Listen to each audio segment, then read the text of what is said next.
Welcome back to Mystic Realm Community Edition. Today we'll be doing Verdant Forest Zone, probably my favorite of the remade stages. It overall makes for a nice breather before you get into the second half of the game. Not to mention that the three main acts, as well as the special stage, look absolutely beautiful.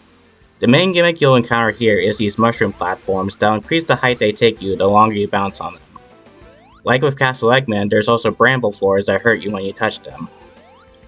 The first act doesn't have all that much going on, but it does introduce you to one of the new enemies. When you get close to them, they'll hide in their shell and form spikes. Characters with a ranged attack can still take them out in this state, but you'll have to ignore them otherwise because they're kinda stubborn when they'll be vulnerable again.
Act 2 brings in some more enemies to get in your way, such as the buzzes and these crawlers that will bounce all over the place and create a spread of rocks when they land.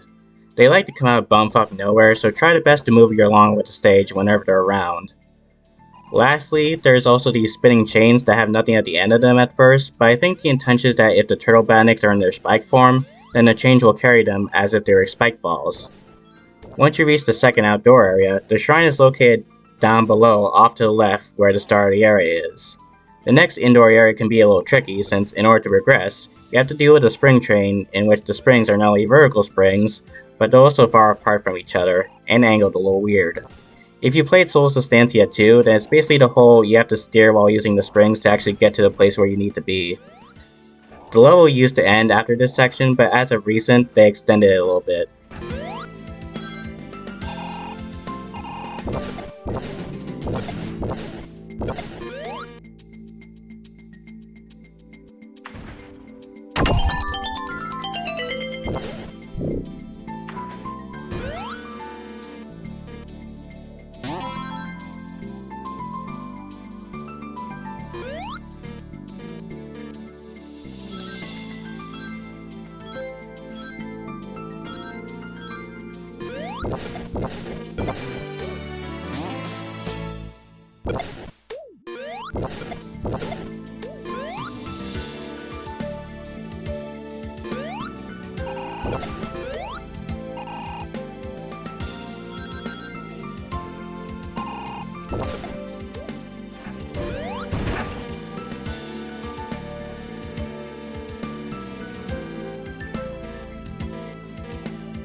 For the special stage, the original was basically just the same rooms with various hints on where the correct way was. If you went the wrong way, then you start where they introduce a new hint. Now we have visually distinct rooms with the wrong way causing you to redo the stage from the beginning. Luckily you're not actually required to obtain score in the first half, but you can still get a good amount before the second half. Collect all the goodies in the area you spawned and then make sure to intentionally go the wrong way. It will take you to this intersection in which going the wrong way again will lead to a room with a bunch of Eggman modders and a score multiplier. Once you exit out of that room, you'll be taken back to the starting section. From there, keep a lookout for the exits that have lanterns over them, as those will be the most consistent signs on the correct way to go.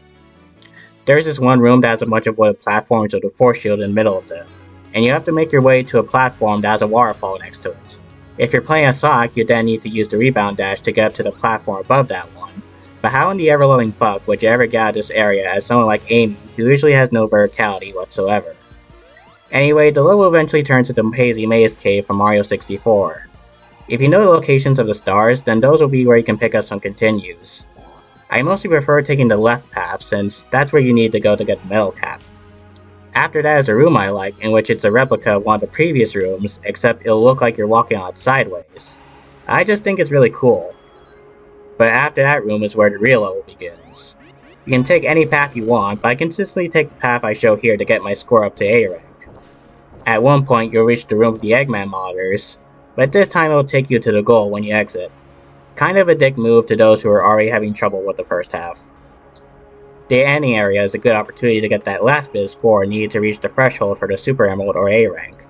There are 2 bomb power-ups off to the sides that each get rid of a ton of Eggman modders.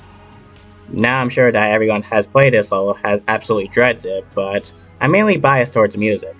Apparently it's placeholder music taken from Enter the Gungeon, but I kinda want them to keep it. I just like how ominous it sounds.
Seeing that the boss is just Egg Zapper again, I'll catch you all later for Flame Rift Zone.